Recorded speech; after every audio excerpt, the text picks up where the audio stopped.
Hey everyone, this is Chris Anderson, your host, and today I have my guest. Hannah. And today we're going to be talking about something a bit different. It's not going to be about any video games, but instead a film that recently came out this month, early this month, matter of fact, back on I believe October 5th, if I'm correct about that. And this film in question is Joker. It seems to be the hot topic of this month. No one seems to be can stay quiet about it. Even before the film was out, no one could shut up about it. I would say it's all the buzz. Yeah, it is all the buzz, but we'll get into that in a moment. Now, why did it take a while for us to talk about the film, even though we saw it like essentially like the opening night of it?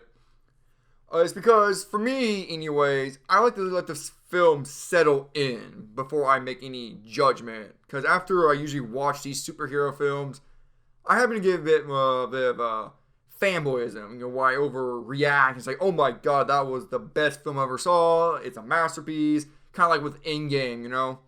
I went with Endgame, walked out of it. It was like, oh man, such a terrific film. Truly the peak of superhero films.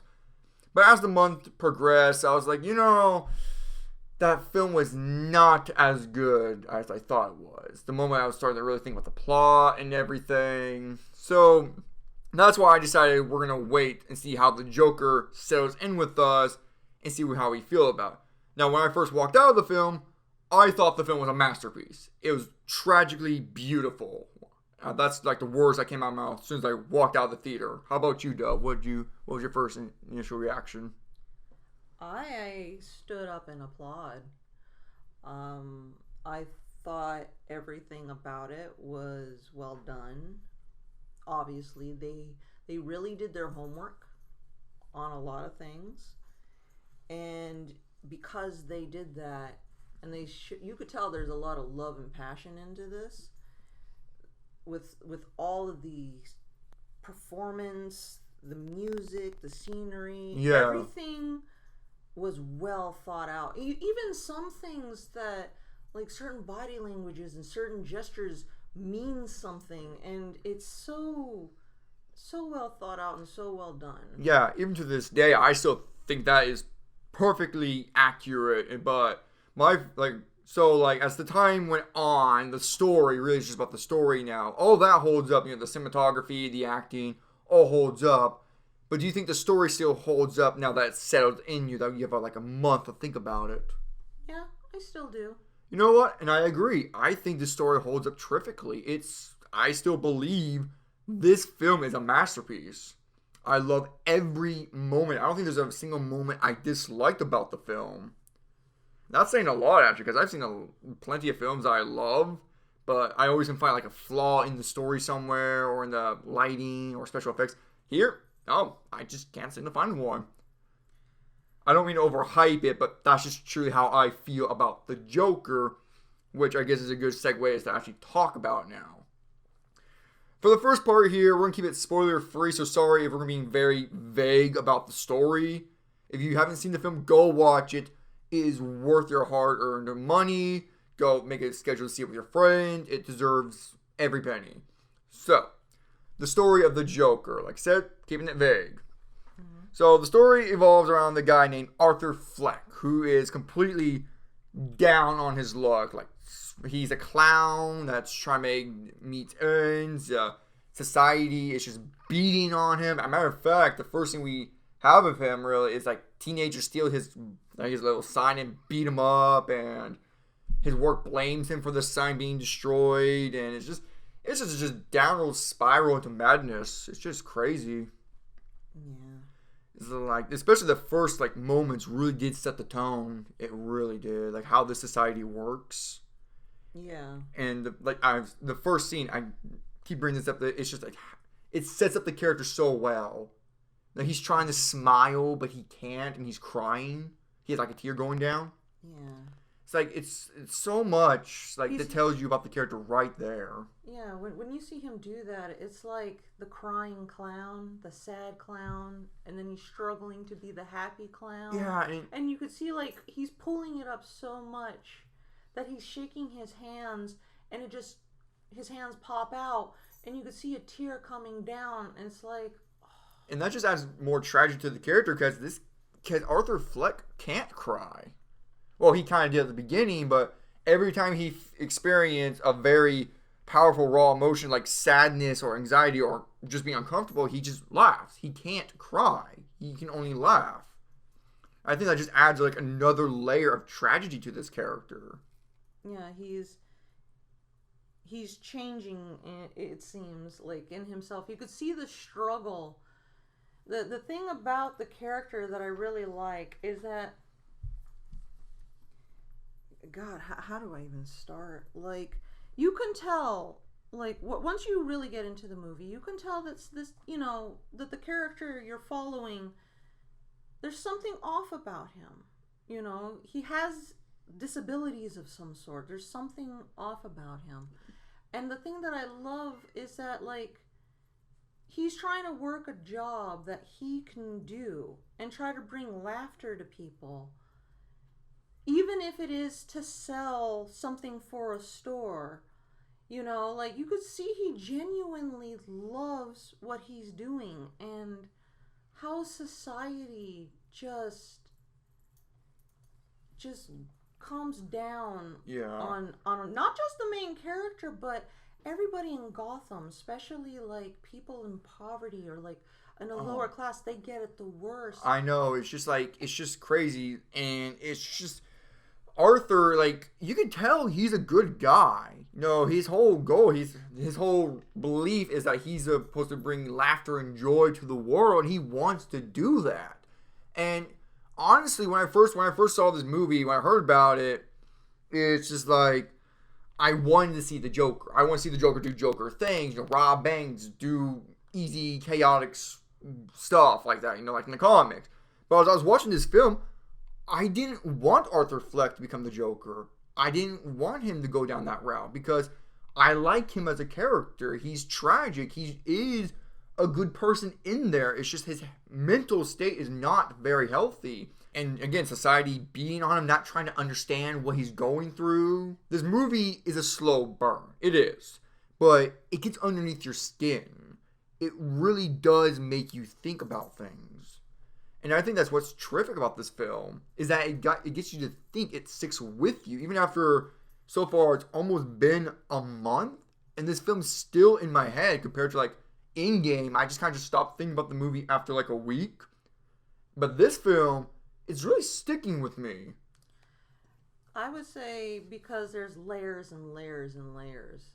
Like, a lot of things that I was seeing, there's some symbolic stuff in there.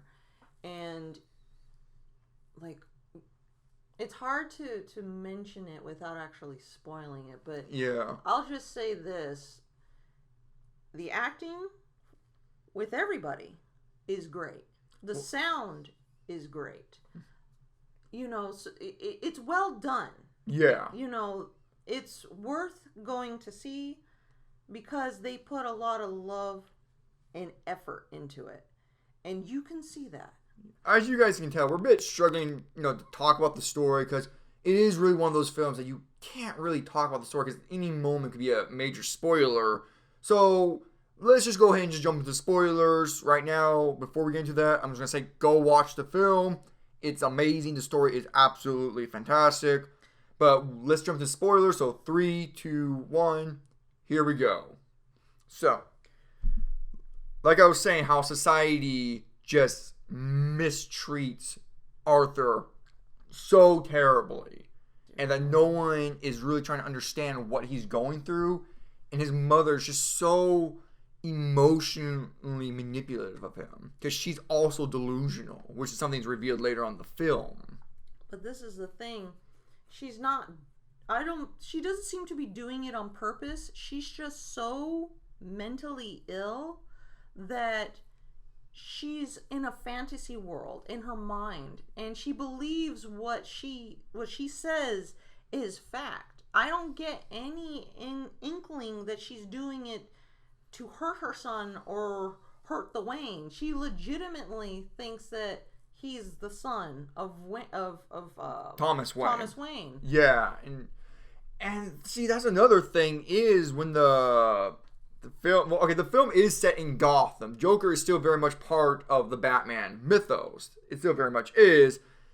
And how Thomas Wayne was included when they first said, "Oh, he is the father of Arthur Fleck." I was like, "Oh, are they really going down this route?" And it really does have you guessing if he truly is. The way he's acting suspicious, and how the hospital or the mental ward wanted to withhold that information from Arthur Fleck. Yeah. Giving you like, oh, is he really the son of Thomas Wayne? He's just being a giant, unsupportive father? Yeah, just hiding that away from the public eye. Yeah, and it's just like, wow, just crazy. And then even before that, before all of this, like when Arthur is doing that clown job that we were talking about earlier, like you can tell he really enjoys that job. And when he gets beaten up, and the next day, one of his co-workers gives him a gun, saying, "Hey, I heard what happened. Here's a gun to defend yourself." And so Arthur takes the gun. He doesn't want to, but he takes it because the co-worker is really pushing it, which is revealed why later, which we will get into in a moment.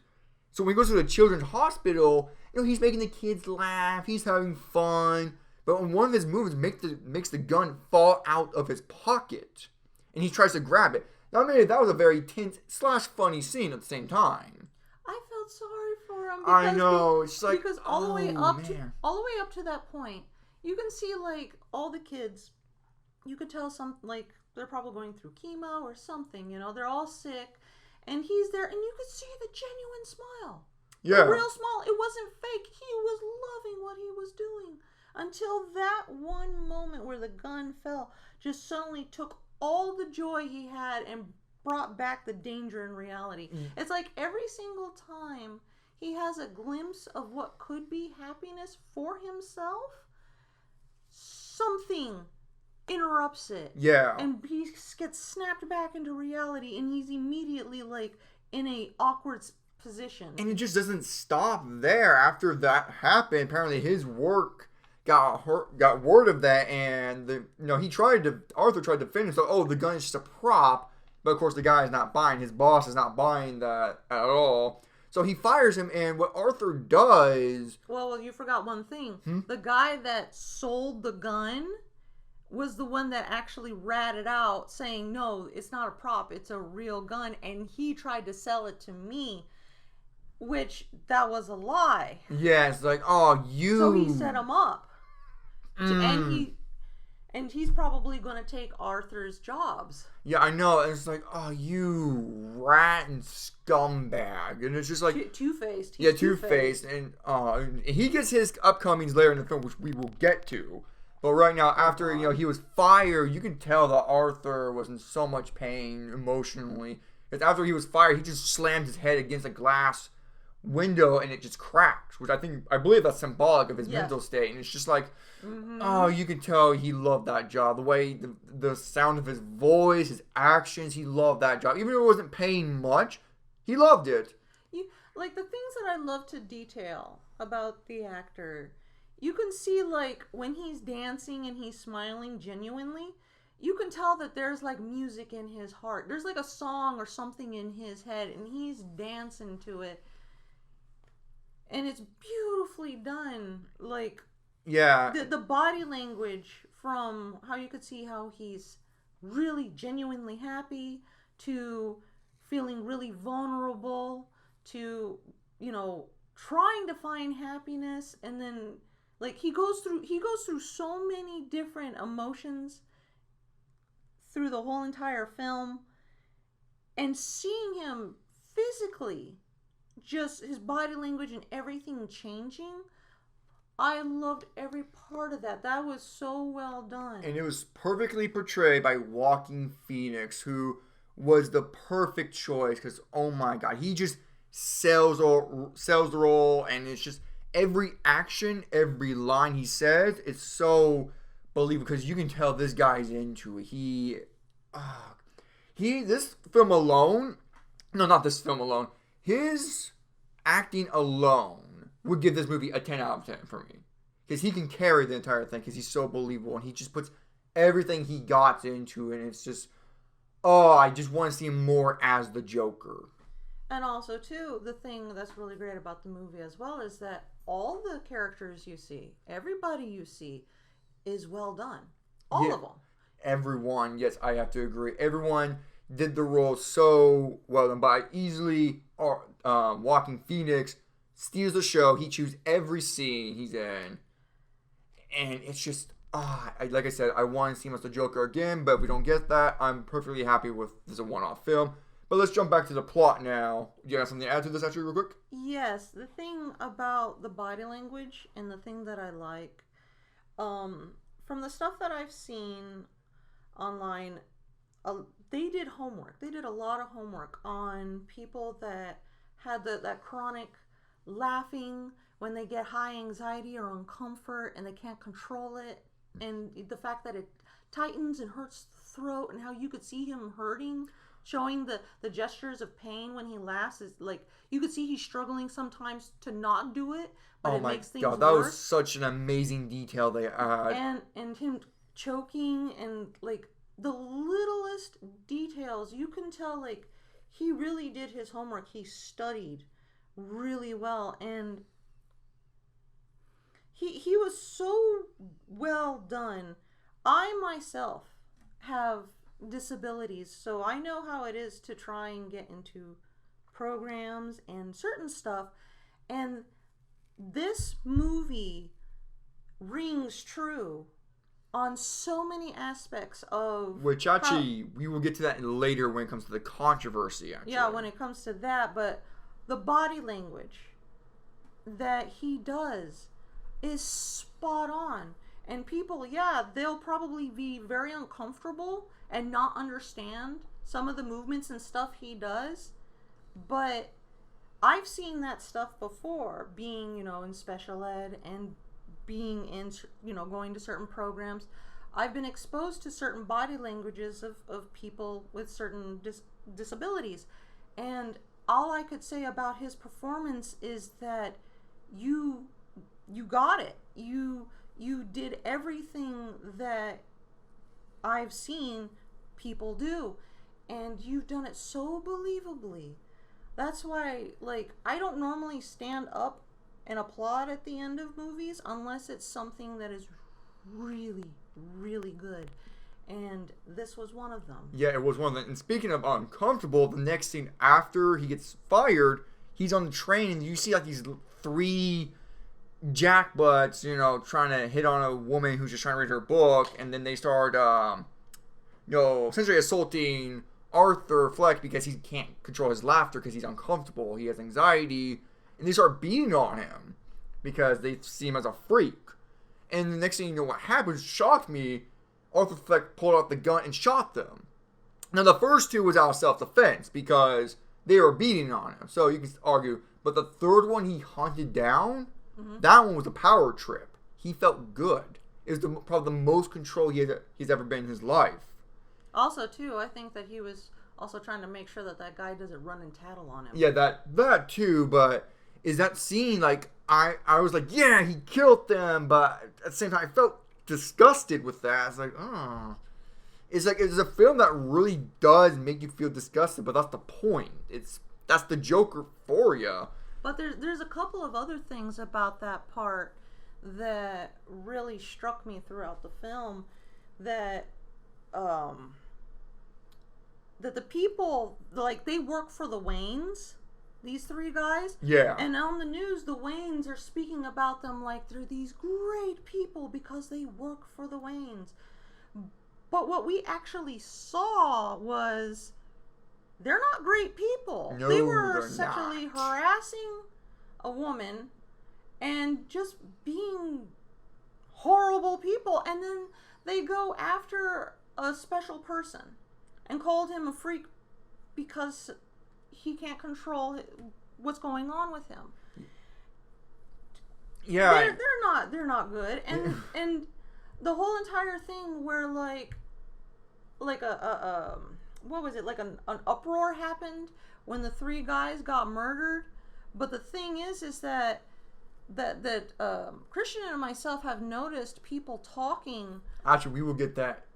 We'll get to the criticisms In the moment, first things first, let's get our thoughts out first on the film. We'll get into criticisms about the film later. Okay. So after, he shoots the guys, he runs off, and he goes to the bathroom and locks the door. Well, I don't think you can lock a public bathroom door, so never mind. He just goes in and he starts dancing. In all honesty, that, a lot of people are calling that dancing. If you go to therapy and you have certain medical conditions, they will actually recommend yoga, and they will also for meditation. So he is actually doing a form, I believe from what I saw from the steps and everything he does, is a form of, meditation. He's doing controlled movements and controlling his breathing because he's panicking. He doesn't do good under stress. Actually, for me, how I saw it, to me, it was a transformation. This is the fall of Arthur and the rise of the Joker. That's how I saw it. He felt, like I said, he felt good. That's probably the most control he's ever been.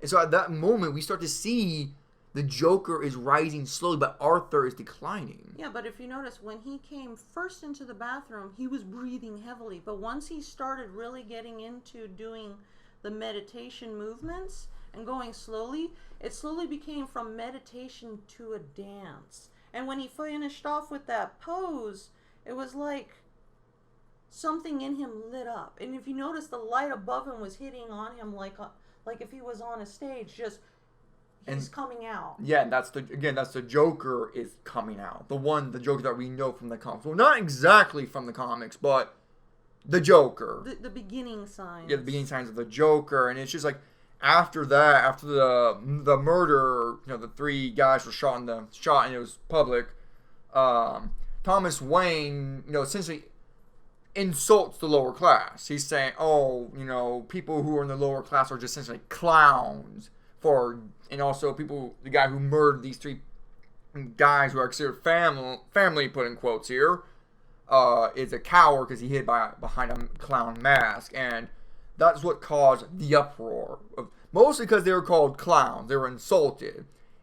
So, and it's just like, and throughout the film, Arthur really has nothing to do with that, actually. Well, he started it, essentially. He gave the gasoline, but other than that, he wants nothing to do with that. He wants to be this comedian. He wants to be like that show host guy that we keep seeing. Yeah, to give joy and laughter. And again, another sad part is this comedian that he looks up to. He sees him as like a father figure, and he wants this guy to see him as a son. Yeah. And again, it just shows you like all he wants in the end is love and acceptance in the end. Yeah. And so as time goes on, he meets this one girl. He meets this one girl in the elevator, and she was like the only person who was kind to him.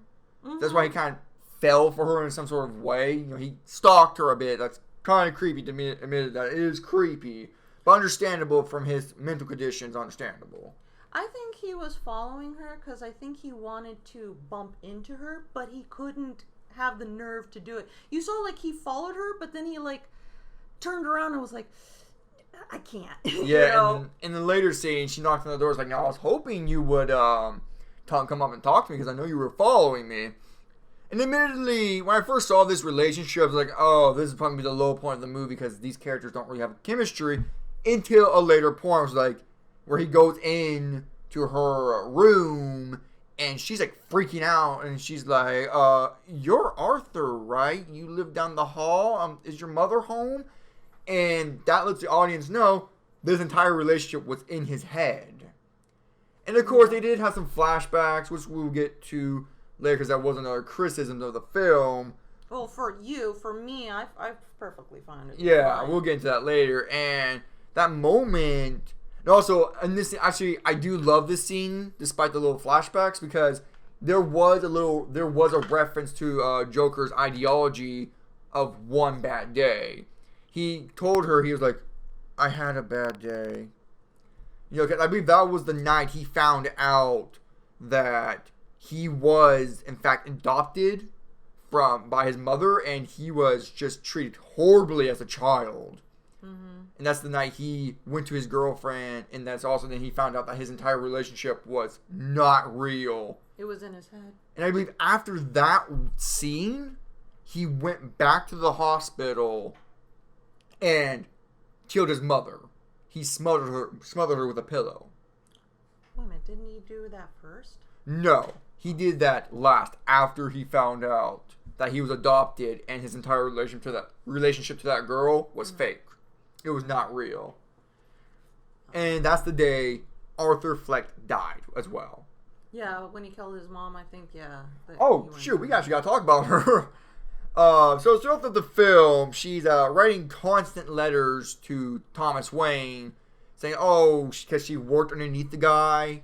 She was an employee. She was an employee. She's obsessed with this guy, claiming Arthur Fleck is your son, and we desperately need your help. We're family. And when Arthur found out about this, he was pissed. He was not happy at all that this secret was kept from him.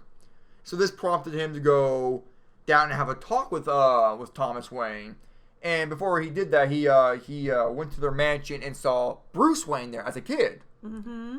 And that scene was very, how do I put it? It was a bit charming because he did try to make Bruce Wayne laugh. That was a little charming. He's like, he's trying to make the kid laugh. But the moment he stuck his fingers in his mouth trying to force him to smile, it was like, okay, that's a little creepy. And then, Alfred comes by, threatens him, and then Arthur leaves. Then later on, he has a chance to meet Thomas Wayne and confront him. And Thomas Wayne, at that moment, he reveals, I never had a relationship with her. You are adopted. She tried to convince me that you're my son. And Arthur, at this moment, we see him kind of laughing again. He can't control it. And you can see he just wants compassion. He doesn't want money. He just wants compassion. He just wants love in the end. Yeah, and he's very protective of his mother because he doesn't realize just how ill she is. And it's just and the guy, Thomas Wayne, got tired of Arthur and just punched him in the face. And he's just trying to stay away from my son. And he left. This is one thing that I found really interesting about the movie. Because, when you look at the comics, you look at the cartoons, when they talk about Bruce Wayne's parents, they always made them look like, these really great people. They have a lot of money. They have companies. They've changed things. They've done things. Well, this movie shows they're not as squeaky clean as Bruce thinks that they are. Oh, no. Thomas Wayne's a complete dirtbag. Yeah, the fact that he's, To a lot of people, they're looking up to him as the savior of Gotham. Because Gotham is run down horribly. Yes. And what his solution, what he ends up doing is he's cutting fundings to those that are poor and those that have disabilities. The people that can't really speak out about being unjusted. Yeah. And a lot of the people that it's not said on the news, a lot of people don't know about it. But we end up following this character and find out through him that the Waynes are not exactly that great. The first instance of it is that when Arthur was talking to his therapist was like, sorry to report bad news. This is the last time we're going to see each other. And Arthur was like, you just don't listen. All I have is negative thoughts. And she's like, look, the Thomas Wayne cut funds to this hospital that we're in, so this is the last time we're going to see each other. He doesn't give a crap. The society doesn't give a crap about me. Doesn't give a crap about you. Doesn't care about either one of us. And he's like, Arthur's like, how am I supposed to get my meds? And she doesn't give an answer. She can't. She can't because there's nothing she can do for him. It's just like, oh boy, down the rabbit hole we go, aren't we? And it's more and more. The TV, news media is trying to make Thomas Wayne, like you said, as this savior of Gotham. But in reality, he's only doing what's good for the people in the upper classes. But for the people in the lower class, he insults them. He cuts fundings, and he didn't apologize for his comments. This guy, poor Bruce, I can imagine as a kid, he's going to get a lot of crap for this when he grows up, but Arthur, you can understand why Arthur has a problem with Thomas Wayne later on in the film, which we will get very soon to. So with all that, after finding out that he's adopted and that he was beaten as a child, and his mother is mentally ill as well, she's delusional. That I believe was the final breaking. Well, the final breaking point is when he found out his relationship to that girl was fake, and also here's what I love: that all took place in one day. Finding out he was adopted, and his relationship to that girl was fake. Again, we're going back to the Joker's ideology that it only takes one bad day to break you. Yeah. And that was the day that I believe Arthur Fleck decided he's going to kill his mother. Yeah. And he's going to essentially end Arthur Fleck with it. He has no longer an identity. And I love the fact that they kept that from the Joker. Because no one really knows who Joker is. Jack Napier's the best we got. But other than that, nothing. And it's just here, I love the fact that he has no identity. We don't know who he was as a kid because his parents abandoned him. And the ones who adopted him gave him this new identity and just, oh, Jesus, just beat the kid, beat him poorly. And, yeah. And after that, after he killed his mother, he goes back home and he gets a call. I can't believe we forgot to mention this. He did try to do a stand-up comedy, actually. He did try. Before. Yeah. And, he was working on this, joke book, and he's going to do it. He's going to have, this is his moment to shine. And when he does, he can't stop laughing because he's so nervous what's going to happen. I love the fact that his laughter plays, let's see here, psychological moment in it. He's laughing, he's so, anxiety. And he tries his best to crank out jokes. He does. Mm-hmm. And we do hear the audience laughing, but we can speculate that's all in his head as well. Well, in the beginning, when you do hear the audience, you don't exactly see them clapping. You just see the light on him, and you see a silhouette kind of thing. Yeah. But then later on, when it's revealed that the clapping was in his head and not the audience. Yeah. I mean, yeah, that was revealed in the video, and where that one comedian that he looked up to, insulted him, made fun of him. He was like, "Hey, get a load of this Joker that tried doing my job," and he was like, Arthur's joke was like, one of the things Arthur said was like, my mother told me that I couldn't be. Well, a lot of people told me that I couldn't be a comedian. He goes, "Who's laughing now?" And the comedian guy, can't remember his name, Bill. I'm going to call him Bill because I can't remember his name. He's based off of King of Comedy, but I can't remember his name. So Bill, he was like, "You got that right, no one's laughing. You can say that again." It's just insulting Arthur. Also, too, in the movie, you will hear him knowing that the guy is sick.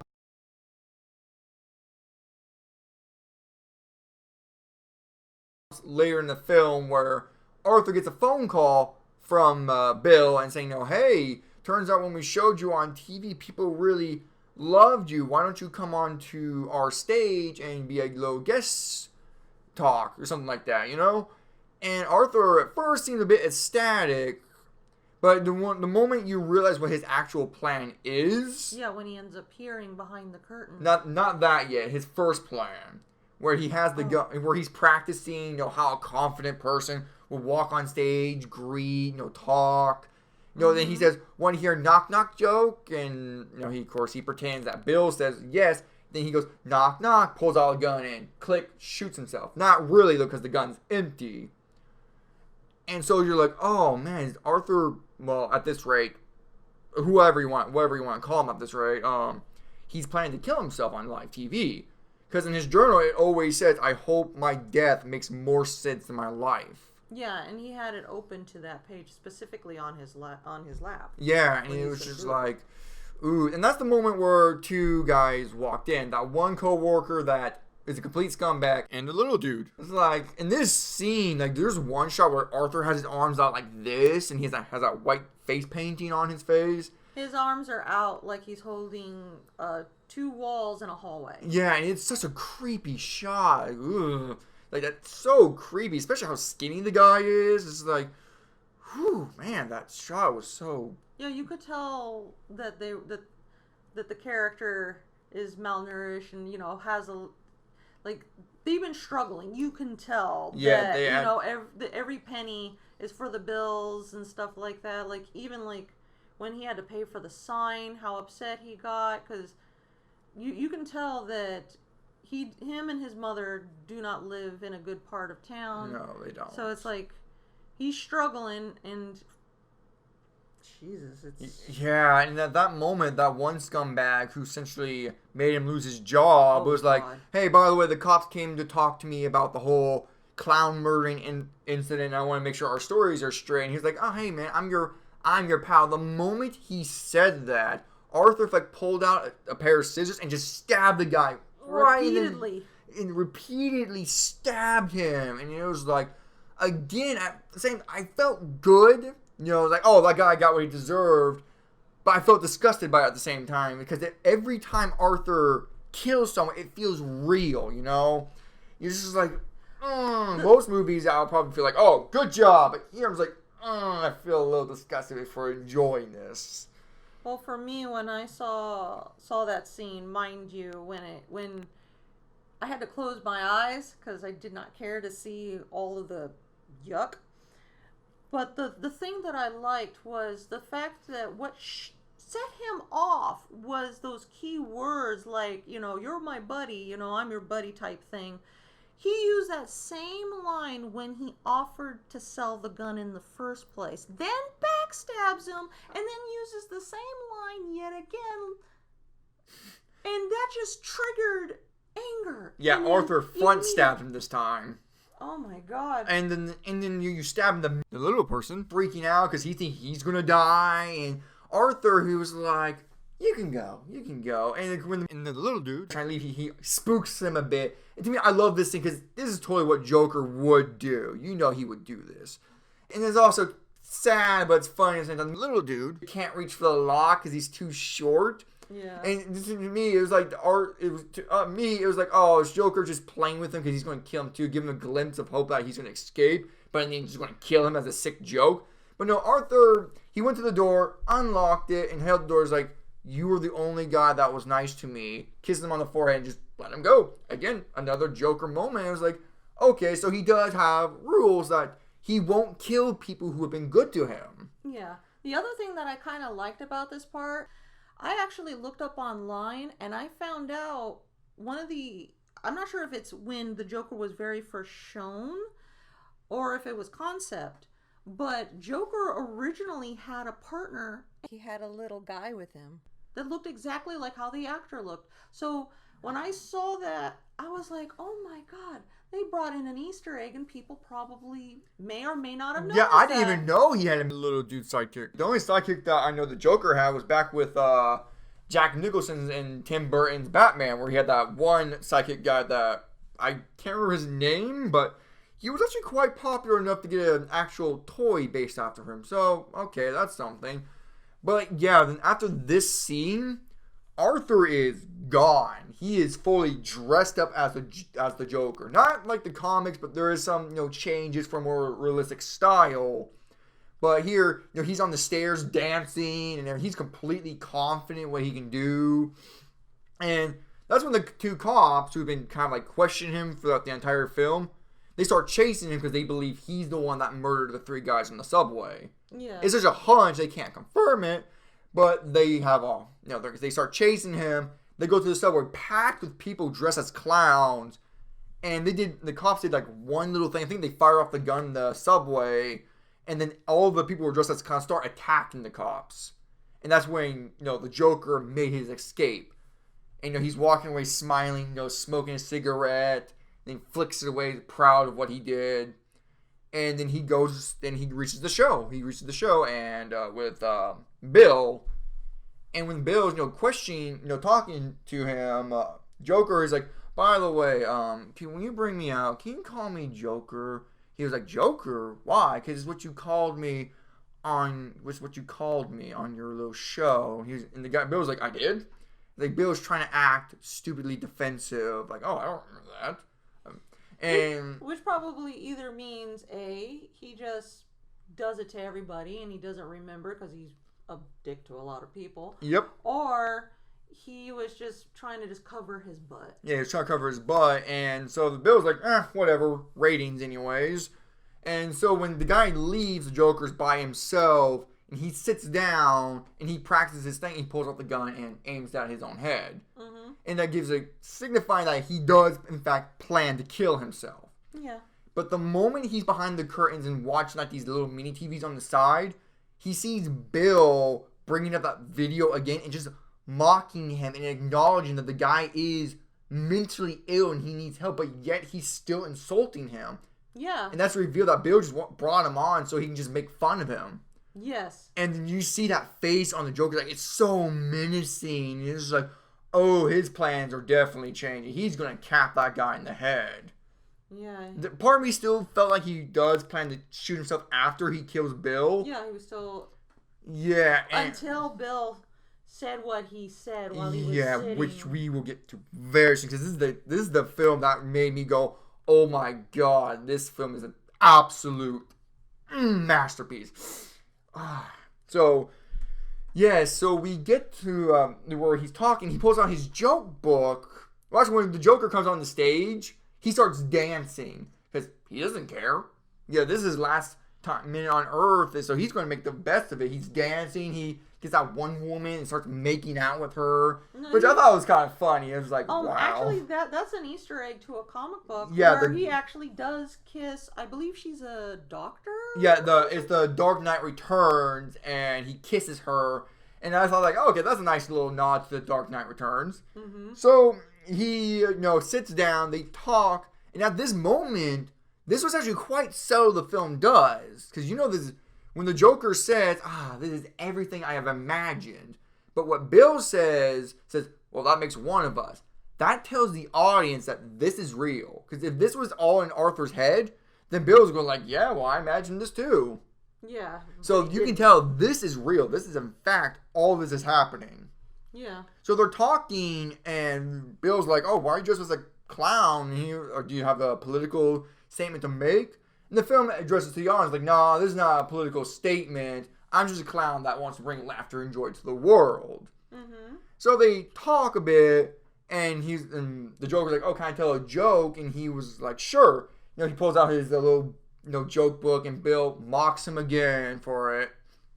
And he looks at the line that says, I hope my death makes more sense than my life. And again, really foreshadowing that he's going to kill himself on there. He's going to plan to do it, and he goes, knock, knock, and Bill's like, you pull out a joke book for that?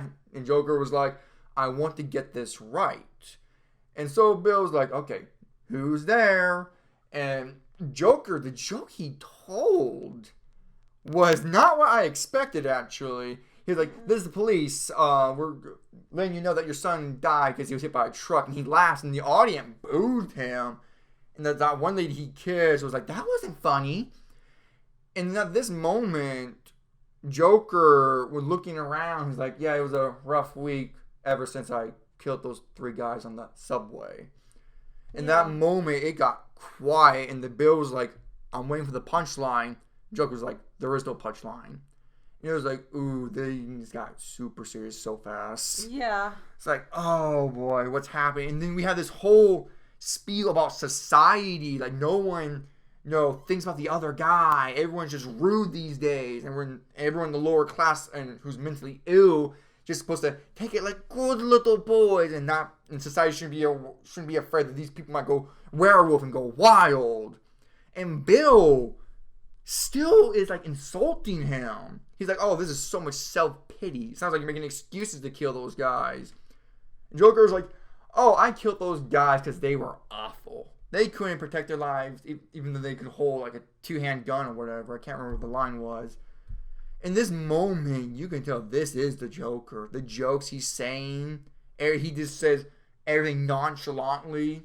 And you notice that he's not having his nervous laughter. Yeah, that's gone. I noticed that. Yeah, like his whole entire butterflies and nerves and all that is just, he just threw it out the window and he's just going for it.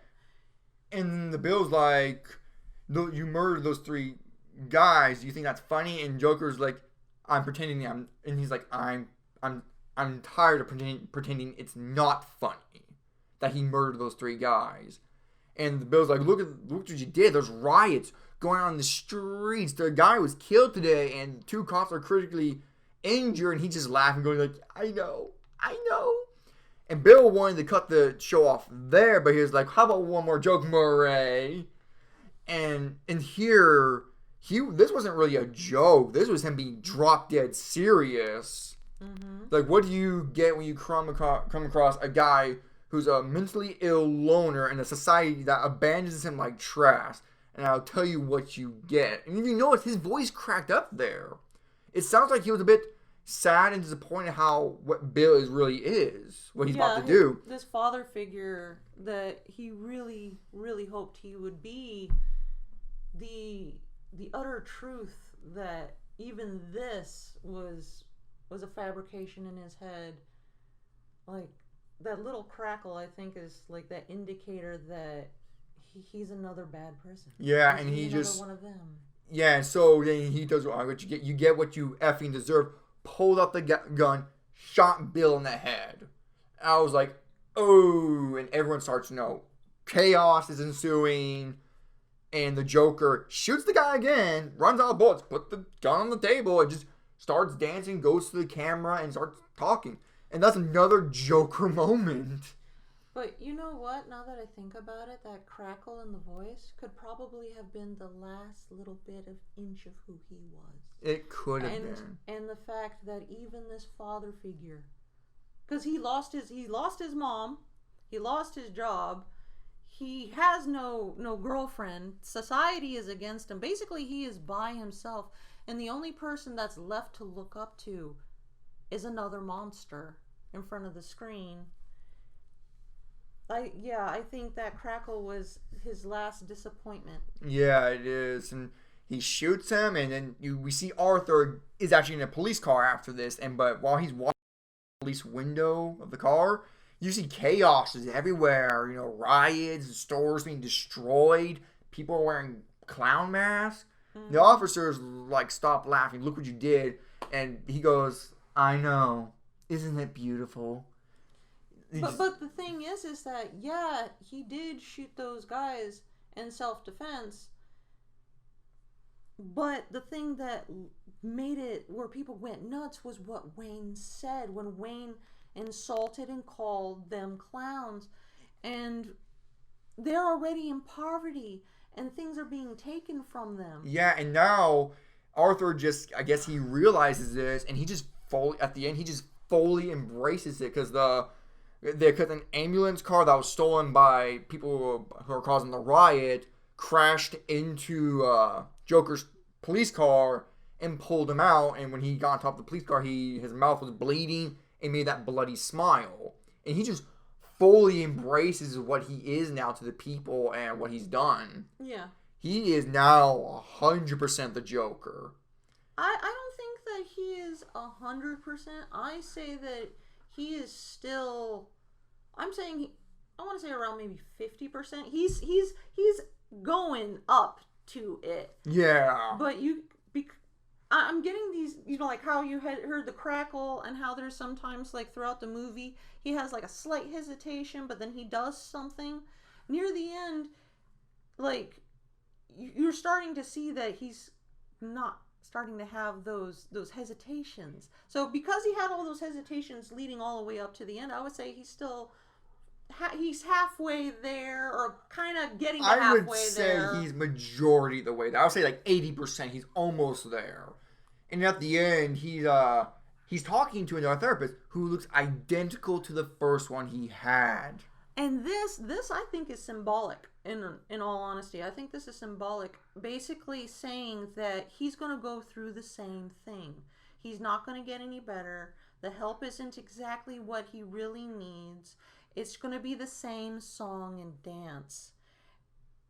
And that's what I got the take of, the fact that this therapist looked like the other therapist, but this time this therapist is now in the insane asylum. Yeah, and when Joker was thinking of something funny, he was thinking of Bruce Wayne's dead parents, because during the riot, they left the theater to get somewhere safe. They were going down the alley, and one of the people who were causing the riots and wearing a Joker mask, Recognized they them. recognized him and followed them down the alley and was like, "Hey, Wayne, you get what you effing deserve." Shot the father, went to the mother, and shot her as well, leaving Bruce there. Now, admittedly, this scene got me. I was all giddy. Admittedly, I got a bit fanboy. I was like, "Oh my god, they're gonna do it! They're gonna do it! They're gonna shoot the Waynes!" But also, too, I don't know if anybody noticed this. It's the same alley that he got beaten up with those boys in the beginning with the sign. Yeah, maybe that's why Arthur found it a bit funny. Because he was beaten up there, and you can argue that's when the personality of Arthur was dying. It was the fall of Arthur, literally. That was the beginning signs of the fall of Arthur, and that became the beginning signs of the fall of the Waynes. And the rise of, well, we don't know if Batman will ever make an appearance, and I don't know if there will ever be a sequel, because by the sounds of it, it's going to be a one-time film. The actor says he's interested, but even still then, he's like, I don't know. You know what? When we get to it, there's a part in the end that I would like to make some comments about. If they do make a part 2, what would I think that the route they should go? Actually, we'll talk about that at the very end after we're talking about the criticism and the upcoming controversy. So let's actually dive into the criticism. Well, for that, final thoughts of how we think about this film. To me, I believe this film is tragically beautiful. It's a masterpiece. The acting, Joaquin Phoenix was superb. The supporting cast was excellent. The music was haunting and creepy. And the cinematography was so well done. And the color mixture, there's a very tint of green in there. The show, again, to me, is symbolic that he's sick. Oh, yeah. You were mentioning colors throughout the thing. What did green represent? It essentially meant illness. It meant illness, and of course, the green hair and stuff. And it means illness and insanity. Yeah, so in certain parts of the movie, you'll notice that there's going to be like certain tints of light at certain points. That are green. So, yeah, that are green, especially at his worst moments. Yeah, it's like, oh my god, it's such a gorgeous film. Yeah, everything was well thought out. And here's the crazy part. The director who made this film made raunchy comedy movies like Hangover and some other movies. So he was the last person I expected to make a serious, deep character study movie that's very gorgeous to look at. Every scene, like there's 3 types of scenes we get here. Ones that are tragic, ones that are creepy, and the ones that are just outright disturbing. Yes. There is there's some humor here and there. It's not overbearing like the Marvel films are nowadays. Yeah. There's slight humor here and there, but not a whole lot. Maybe like 10% of this film is humorous. But other than that, yeah, I still think this movie is a masterpiece. And what do you think, Dove? I do think it's a masterpiece too, because like I said, the acting, there was a lot of research and they were spot on with that. The struggles of poverty and people with disabilities trying to get into programs, trying to get help, not being pointed in the right direction, funds being cut, all of that is real. I've experienced stuff like that personally, and seeing it actually brought out on film for people to see. I mean, people that have family members that have these problems know what I'm talking about, the struggles of getting help. But people that don't need to go through this, they don't realize just how bad it is for people that really need the help. Yeah. And I feel like this movie has so many layers in it that it's real. It's real. They weren't fabricating things. They weren't fabricating the struggles and stuff like that. It's a giant shock to how people will cut fundings where people really need it, and they'll put more money in other places that is already getting too much money. It doesn't really need it. Yeah, that is true. That's what this movie's themes are about: society and mental illness, and it's a lot of awareness. Yeah, it's a lot of awareness. It's not subtle about its message. Let's get that out of the way. It's not subtle. It's very blatant, which I don't mind. People are saying, "Oh, the movie wasn't subtle." Well, you're dealing with a Joker, and he's not very much of a subtle character. He's very Yeah. blatant in everything he does. So I thought it fit. Like, oh, the message is blatant, and the character's blatant, so it fits. So And it's more realistic, honestly, in that way. yeah, it's more realistic that way. And that's the thing that I really, really love about this movie is that, yes, it's about a comic character, but the fact that they made it so realistic that they gave the reason why he laughs, that it can actually be, a thing he can't control. Yes, he can laugh when he wants to, but there's like two different types of laughs. There's his genuine laugh, and then there's the laugh when he's uncomfortable with his disability. That hurts him. Yeah, I and love that they did that, and they added so much through the body language. I never saw the laugh as a psychological effect in any comics or films or cartoons. I'm surprised they never did that, and hear them to use that. Again, it just adds more tragedy to the character. And while I was watching this film, near the end, all I could think of in the back of my mind is that Gotham is so freaking horrible, it's creating him. You realize all the other villains are being made too in the background because of how bad Gotham is. Gotham is so bad, it's literally creating these villains that are attacking it. And actually, this is actually now a good segue about the criticisms of this film. There's three main criticisms that I found. One was that the Thomas Wayne plotline of him, like, oh, you're my father or not, they thought that was forced, and the murder at the end was also forced. Anything to do with Thomas Wayne, or the Waynes in general, well, it felt forced. The second one was that how murdering three guys caused a major uproar. Mm-hmm. And the last one, what was the last one? Actually, maybe there was only two. I can't think of the last one top of my head. Maybe it was the murder at the end. Maybe the Waynes dying at the end was the last criticism. But yeah, those are the three main ones. So let's go through them then. The first one is the first one we're going to talk about is how the Joker killing three people on that subway causes mass riot, essentially.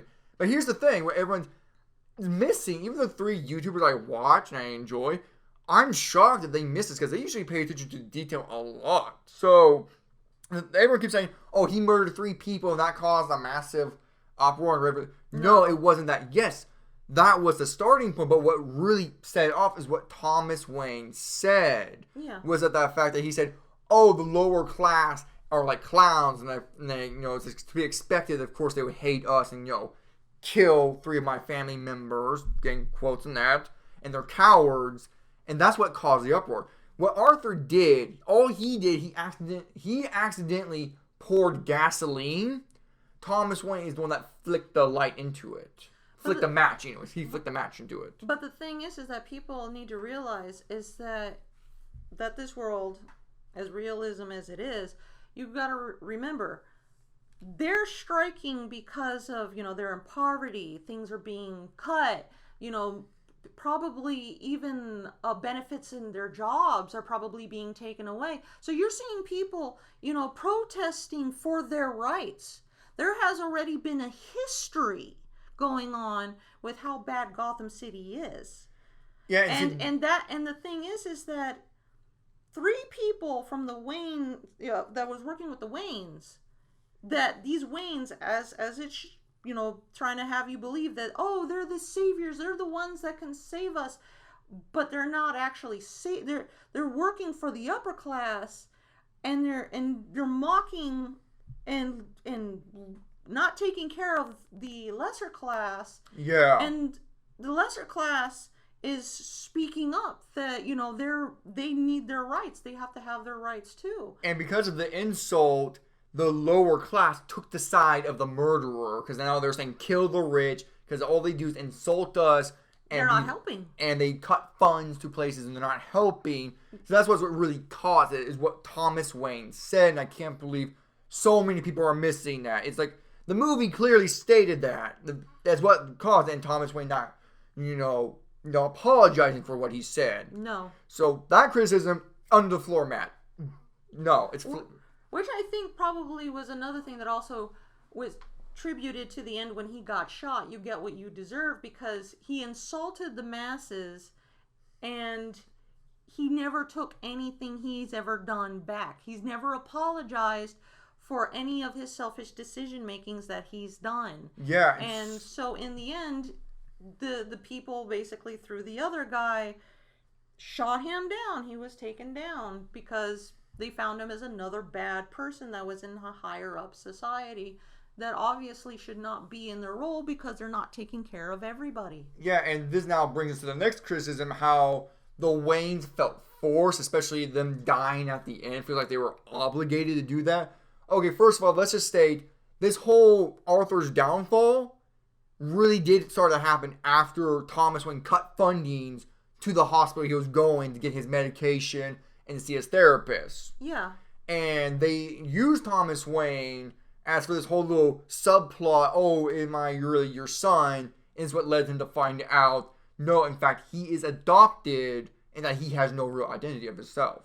The thing is that people saying that part feels forced. I don't know why they feel that it feels forced, because it actually speaks volumes about the illness of his mother. Yeah, it does. That his mom, literally, she's not lying. She's so mentally ill that she's in a fantasy in her own mind, and she can't tell the difference between reality and fantasy, kind of like her son.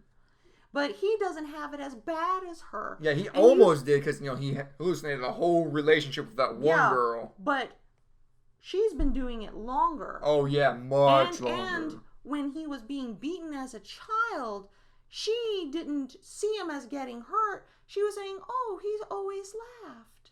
He never cried once. Even though he was found battered and bruised in the description. Malnourished as well. Yeah, and he was tied up to like a radiator in his underwear or something. And it was like, oh my God. The reason why he's mentally ill is because he was raised by a really mentally ill woman. And this is another thing about the society that failed him. Actually, that actually addresses another criticism I just remembered now. Yeah. Was like, oh, it's really his mother's fault for raising him poorly because society had nothing to do with that. Yes, it did.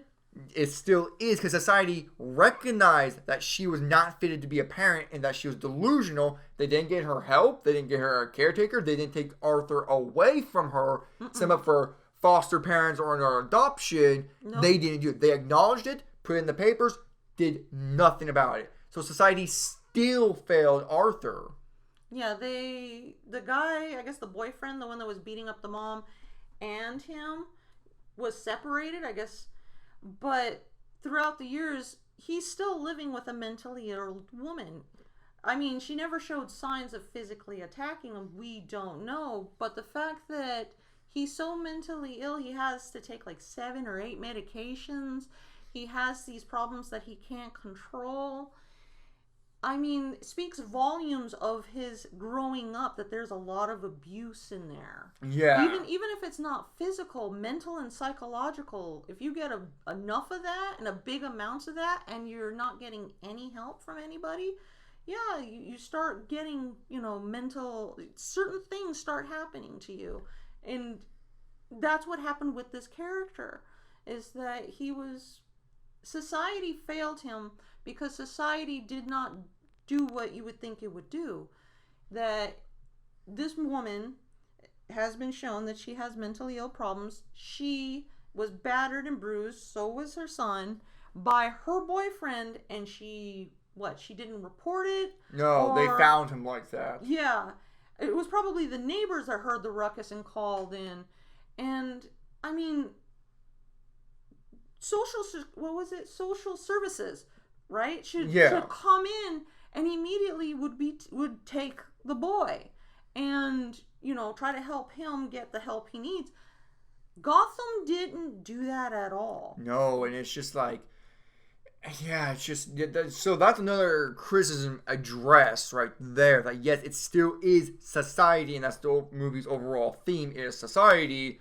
And when the Waynes get murdered by that one guy, people are like, oh, this feels forced. To me, I felt like this is a nice little change, saying that the Joker created Batman, And it was saw coming. This was coming because who wouldn't want to kill the Waynes at this rate? Well, yeah, this is another thing too. Like I was saying earlier about like how the Waynes were looked as like this positive thing, but this movie revealed that they're not as squeaky clean as Bruce thinks that they are. Yeah. And like the fact that instead of it just being a random mugging and killing the parents and running off, they were targeted. They were recognized and taken out because of what they choose to be. They choose to cut fundings. They choose to insult the lower class. They choose to, to live the finer life while people are struggling, get really nothing and just keep struggling and struggling even worse.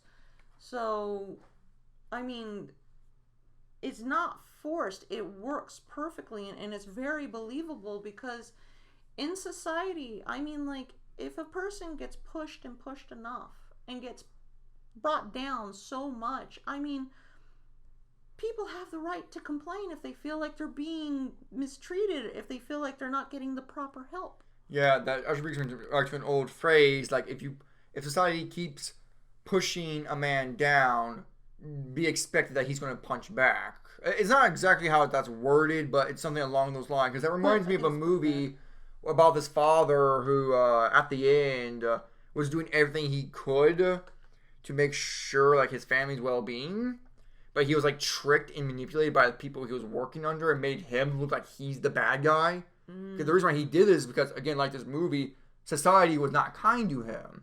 So when the cop was confronting him, the guy was like, "I'm the bad guy. How'd that happen?" And it's like this really sad moment. It's like, he's a good guy. He didn't mean any harm. He was just trying to provide for his family. And this movie reminded me of that because society pushed Arthur too hard to the point where he snapped.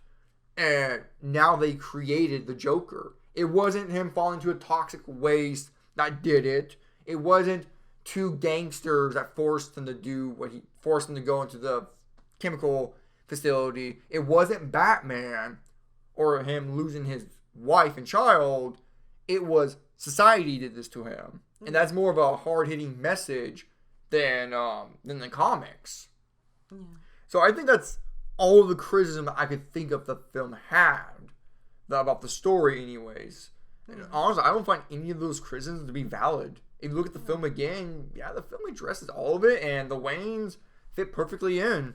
Yeah. And of course, it's the Joker. The Waynes are going to be involved somehow. The Batman mythos are going to be there. People are saying, this film should be very much of its own standalone world where it doesn't involve Batman and everyone else. Well, yeah, but at the same time, then it really wouldn't be the Joker film. Actually, when I think about it, it wouldn't even be Gotham then. It wouldn't even Gotham. Because the Waynes are a big thing in Gotham before they died. And here's the thing. This movie, matter of fact, doesn't feel like a DC comic film.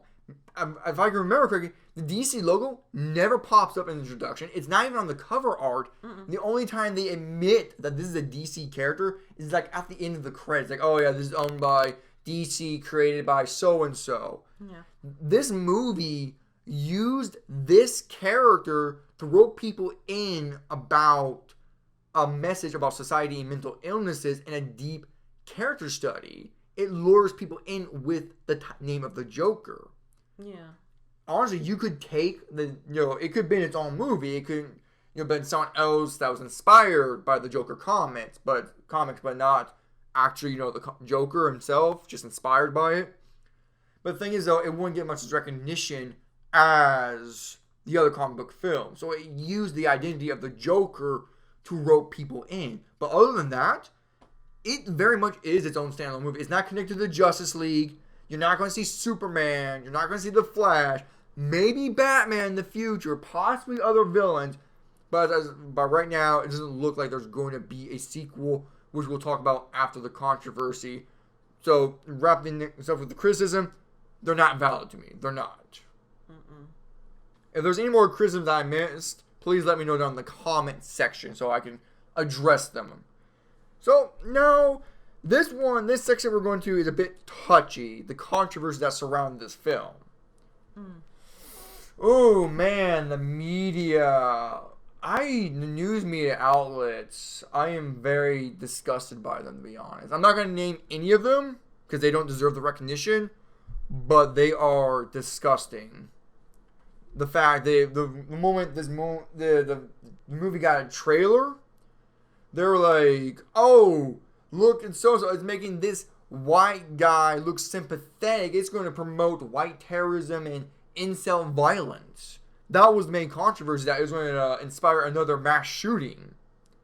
Which didn't happen. No, so far, it's almost been a month and that has not happened. Yeah, sure, a couple of things happened, like 2 guys were being jerks in the film, but...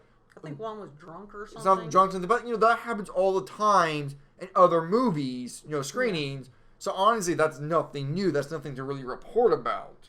Yeah. And it just really disgusts me, like, how this news media outlets were really pushing this. Yeah, it's like they weren't really focusing in on the story, what the story was trying to tell. Yeah. And, the struggle that the people you were seeing were going through and how they were pushed down while they were already at rock bottom. Yeah. They weren't focusing on anything of that, which I absolutely found surprising and baffling. Yeah, and you can tell that the news media outlets did not watch this movie at all because they were using words like, "Oh, it inspires incels because this film is ultra violent." Are you kidding me? There's only let's see here, 3 scenes of violence, maybe 4 if you include the Thomas Wayne getting shot. Mm-hmm. But other than that, no, it's not that violent. Tim Burton's Batman had more violence than this rated R flick. Yeah. And that's baffling. There's over 100,000 violent films out there. Why are none of them getting, this crap? And, when American Psycho came out, did, psychopaths spike up? No, nothing happened. Yeah. In the end, this is a film. It's just trying to tell a story. It's trying to create awareness. And all these news media outlets only can see, it's a villain that they're making sympathetic. So that means it's bad. It's juvenile. It's like, are you kidding me? Well, Disney already did that with what was her name? Captain Marvel? No, the one that has the black horn. Oh, Maleficent. Yeah, Maleficent. Yeah, they made her sympathetic. Yeah. So where's the crap around that? Why is the Joker getting crap for this? But here's the difference. The Joker film actually had a good message and actually excellent storytelling. Maleficent is crap. That movie is garbage. So that's the big defining feature. One is a masterpiece. One is a film that I wish never existed. And it's just ridiculous. It just kept going on and on. And they kept using the term incel completely wrong. I mean, that's horrible. Yeah. I mean, so what if they're living with their parents? You don't know if they're their parents. Well, there's more to it. There's more to that term actually. Incel means you are a loner who lives with your parents and you're a complete virgin who can't, operate in society and can't get a girlfriend. In this case, no. Arthur's never really bothered not having a girlfriend. Yes, he gets one, quotes, on his head. Yeah, I mean, he wants to have a girlfriend. It's not like he doesn't want to. And he lives with his mom because his mom doesn't seem like she can work, and she seems like, well, as we all found out, she's mentally ill. So she needs to be taken care of, and she doesn't have a caretaker because fundings are being cut, and, they rather have, I guess, family take care instead of spending proper money to take care of the people like that. Yeah, so it's just they're completely misusing the word incel. They're just throwing it around because it's an insult, and that's what they're throwing on this movie. And the thing is, though, it's got so ridiculous. Matter of fact, I believe the FBI was monitoring Reddit to see if there was any potential shooters. The thing is, though, there was no substantial evidence to say there was going to be a shooting. Nope. There was nothing like that, and I'm glad to see my tax dollars is going to something useful as monitoring Reddit, which is just essentially a joke website. It's just ridiculous. The military sent out this warning saying, "Oh, we're sending policemen at these theaters watching out for incel violence." You guys are proving the film's point. Yeah. It's ridiculous. They oh my, it hurts my head. It really does. Yeah. Oh my gosh. And what else was the controversy besides the shooting? That reminds me, the shooting that happened with The Dark Knight Rises. Now that is tragic. That sucks. That's terrible. Yeah. But the moment that happened, the news media outlets quickly said, "Oh, he was inspired by the Joker because his hair was colored, and he did it during the Dark Knight Rising scene, the screening." Mm-hmm. That is completely fabricated. Yes, the only tie they had was the hair color, but that was explained in a recent article by was it Variety or Vancity? I can't remember who they were. They did a report on this. The guy changed his hair color because his friend changed his hair color to blue, so he changed his to red, and he chose The Dark Knight Rises because he knew that was going to have the most filled seats. Yeah, and their goal was to kill as many people as possible, so he chose a movie theater that would have a lot of people seeing it. Yeah, and when the only time he heard about people, him being called the Joker, where he was in jail, and a cellmate called, "Hey, look, it's the Joker," and the guy was confused about this.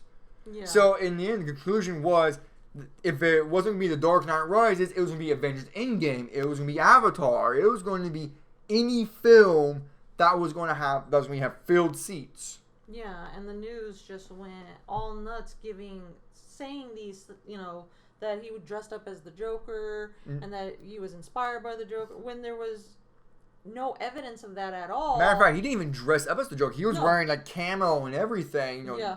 It's like, I hate them. They have something against the Joker. They really do.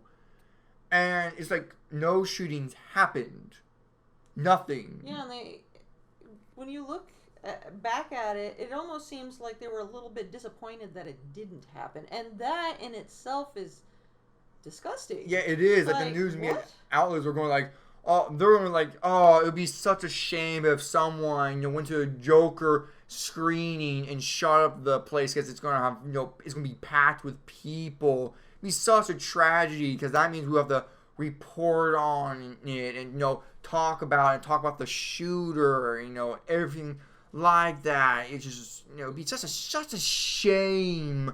We don't encourage that, but we have to admit that'd be such a shame. I know I'm not being subtle about it, but neither is this film. The thing that what they're actually doing is that they're trying to implant that inside people's minds, and it didn't work. It's so disgusting. In the end, they just gave the movie free advertisements because now everyone's talking about this film. It's been almost a month, and people are still talking about it. Yeah, because it's so well done, and like I said, it talks about it reveals multiple different things about society, how people of disability are being treated wrongly. There are some people that will treat people of disability correctly, but the ones that bullies and beats up and attacks people that are different, and like bringing out that awareness, funding's being cut, people struggling to get help and they really, really need it. And if they don't, they don't get their help, they just spiral and become, worse. And it's all its own awareness. That's what this movie is all about. It's bringing, for people that don't have family members, like I said, that have disabilities and go through trying to get help for them, they don't realize how hard it is for us that actually needs to go through it. And this movie basically puts it out, plain and simple. Society, what they decide and how they act and what they do affects everybody. And there's how is the saying going? There's a reaction to an action. Yeah, every action has an opposite equal reaction. Yeah, and this movie shows that perfectly.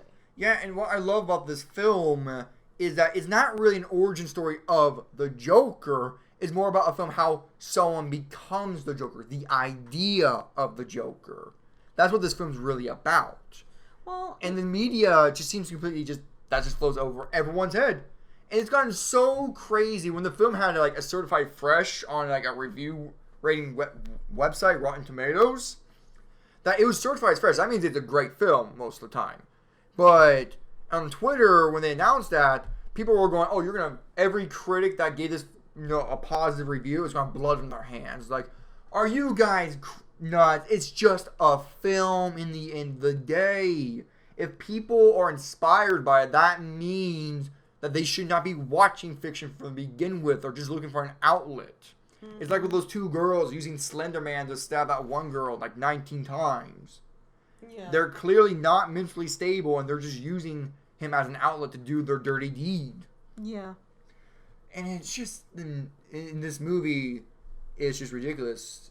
Well, the movie's not ridiculous. Well, okay, it's crazy, but the media outlets, they're nuts. And it's such a shame because this film deserves every single praise they get. And I can't really seem to trust critics of what they have to say about this, because when I read some of the critics about what they said about the movie, they were getting so political about it. Yeah. It was like, you need to separate your ideology and your political view and watch this as a film. How's the cinematography? How's the acting? How's the story structure? They don't. All the news media outlets and critics are looking at, not all the critics, but a good lot of them are saying, oh, political this, agendas that. And it's just sad because the film doesn't really have much of a political statement. Okay, there's some, but it's more of like social commentary than it is making a political statement. It doesn't favor the left or right.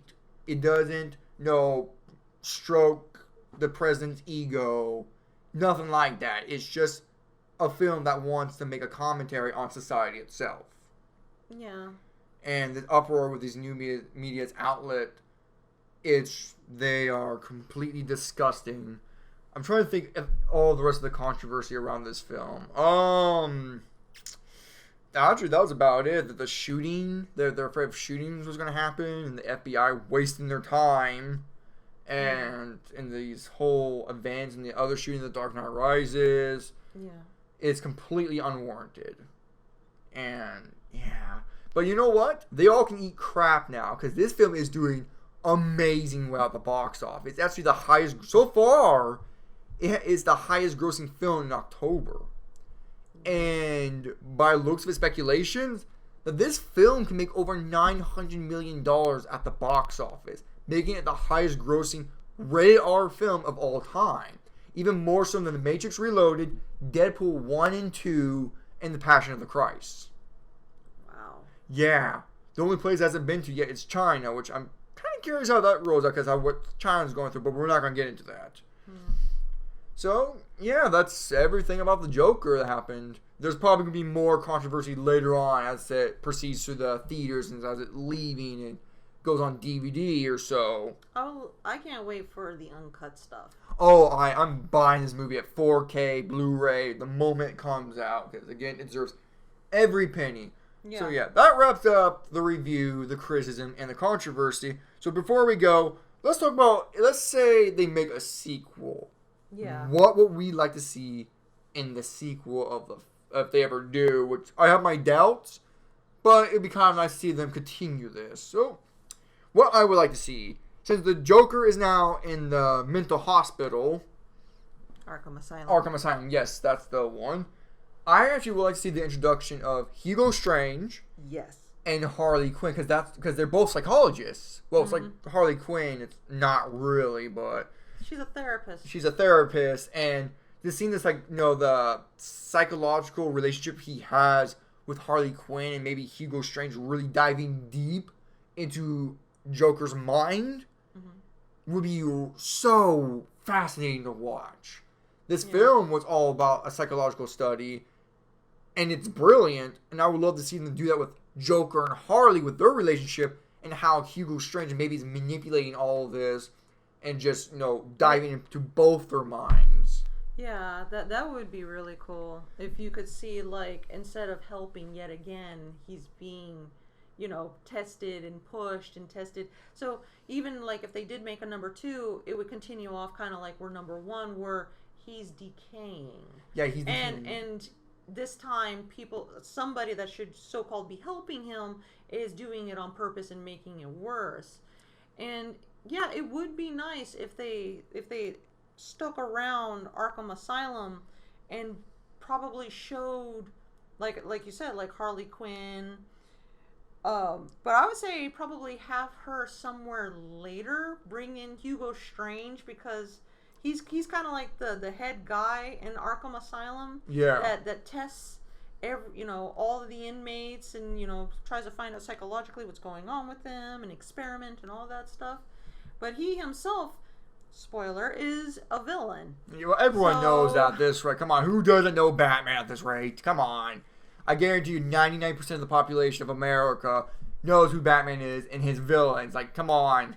I can't name one person who doesn't know Batman and his villains. The only villain they may not know is Polka Dot Man. Where his powers is that he throws polka dots everywhere and it does nothing besides make Batman look embarrassed. That's like maybe like the only villain they don't know. Yeah. It'd be funny if they brought him in just to make fun of him. It's like, yeah, this guy just puts polka dots everywhere and he's causing pranks and stuff, so we put him in here because he's not meant to. I don't know that, but honestly, the big question is now is how is Batman going to be introduced? Because when we saw him as in this movie, he's just as a kid. Yeah. So if the sequel was going to happen, it would have to be years later, like maybe 20 years later after the events. Well, in all honesty, if they were going to make a number 2, I would not want Batman. Oh no, same number here. 2, I would not want Batman in number 2. I just wanted to focus on Joker, Harley, and Hugo Strange. Honestly, also too, I would like to see a little bit of the decaying of Bruce Wayne himself. I don't know if they would fit that in there because again, focusing on those 3 major players and giving them depth and psychological. Here's what I think: the sequel should focus mainly just on Joker, Harley, and Hugo Strange and go very deep in psychological minds of how they operate, their relationships to each other. Mm-hmm. And at the end, years goes on, allows Bruce to grow up and become Batman. At the end, Harley and Joker break out of the asylum and they do their thing.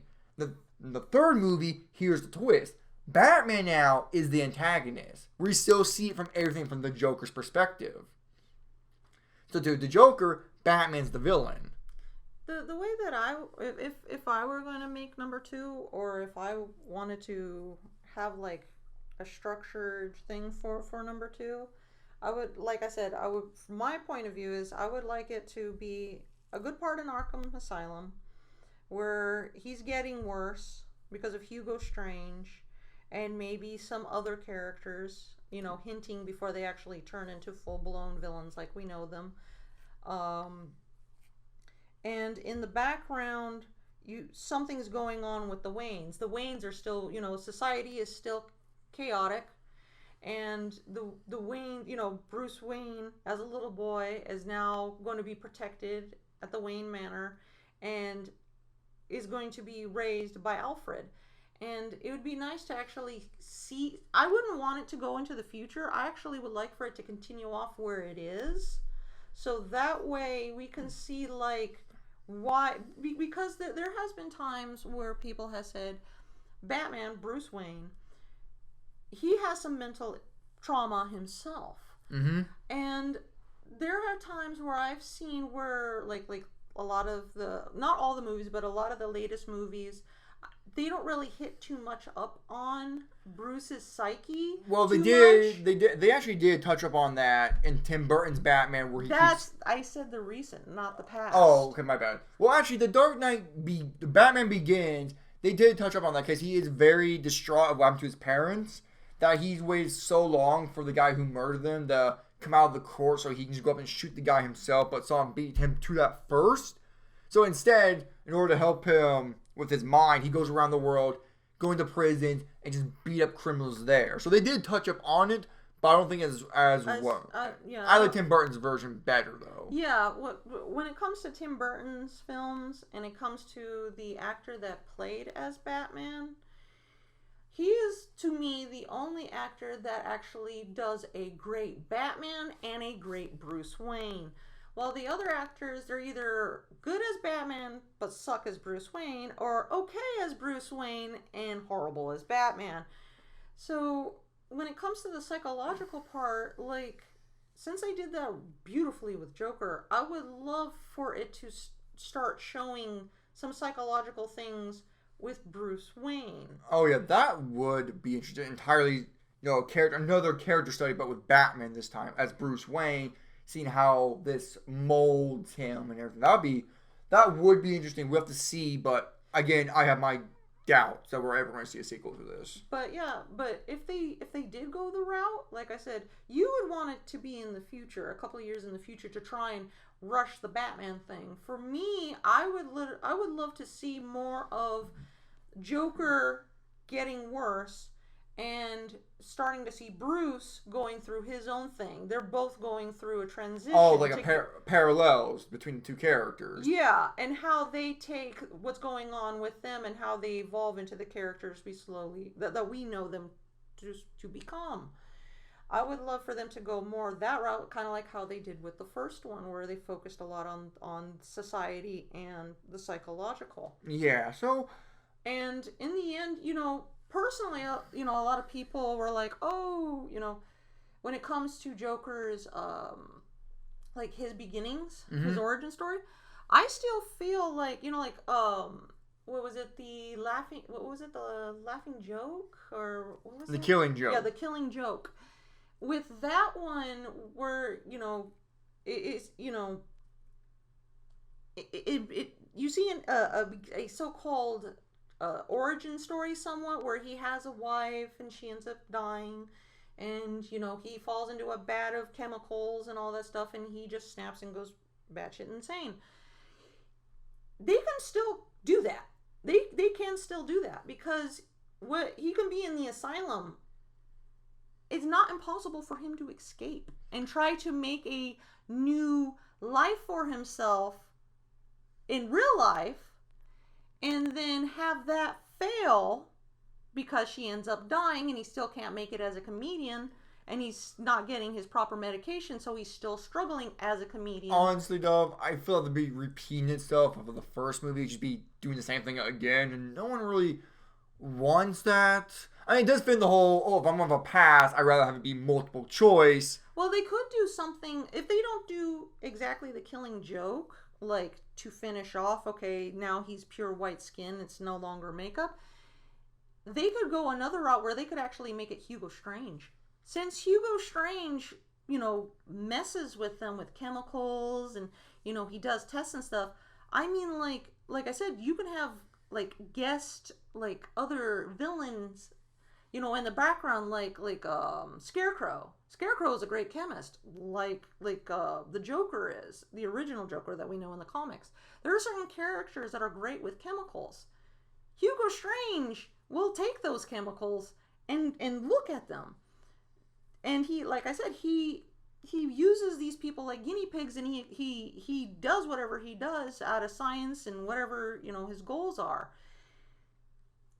They could make it where he just tested him one too many times with so many things that maybe as time goes on, his skin starts coming white.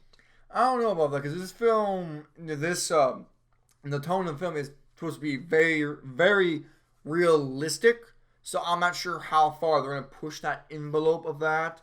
Well, there is a thing where I have seen where people's skins can change colors, where it can turn from one shade to suddenly becoming super, super pale. I forgot what it was called, but it has happened before. So if they want to stick to realism, they can still go that route where, based off of all the chemical stuff he's gone through. I mean, in the beginning, he was taking 7 medications. Just imagine how much he's being pumped in at the Arkham Asylum. Yeah. So, you know what? I mean, they could do that. And at the very end, he no longer needs to put on makeup. I don't know. That's still... We'll have to wait until we see if they do that. If they go that road, we'll see how it plays out. But again, I take the defense that they shouldn't do that. Or the best way they could do it is that his skin becomes white, but he still chooses to put makeup on, and he can change it up depending on his mood. So there could be multiple different type of old-fashioned clown makeup that he can put on for certain chaotic scenes.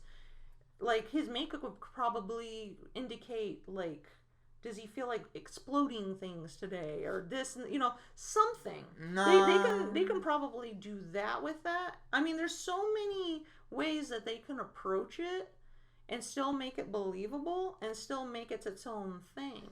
It's just like I'm just throwing ideas that they possibly could use and still probably work.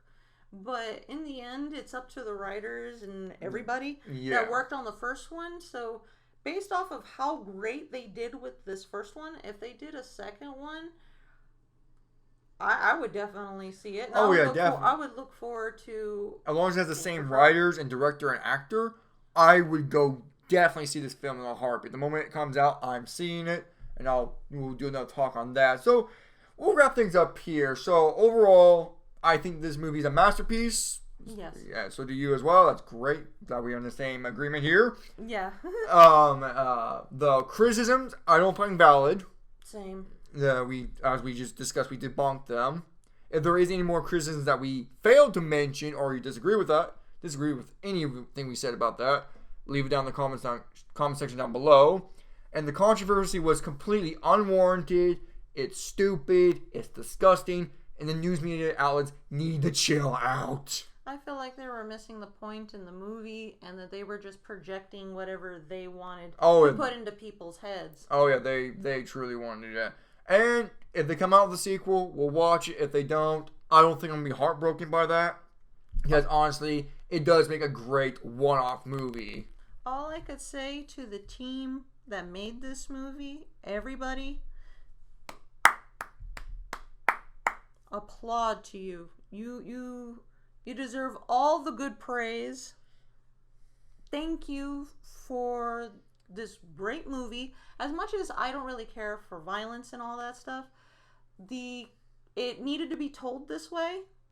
And I believe everything I saw from start to finish was well thought out, well executed, and I felt all the love and passion in every single scene. Yeah. And I applaud. Yeah, if this movie doesn't win any Oscars, what I have to say about this, no Oscar ever made actually deserves this film, because this film is way above that. There is no other. Of all the films I've seen this year, including Endgame, no performance beats Joaquin Phoenix as the Joker. Nothing beats the storytelling of the Joker so far. Yeah. Everything. This movie is my movie of the year, and I think it's going to be my movie of the year until whatever comes out next year. Maybe even the next 2 years or so. Who knows? But yeah. So hey, thanks you. If you got this far in the podcast, thank you for joining us, and I hope to see you guys sometime soon in the future. See you later. See you later.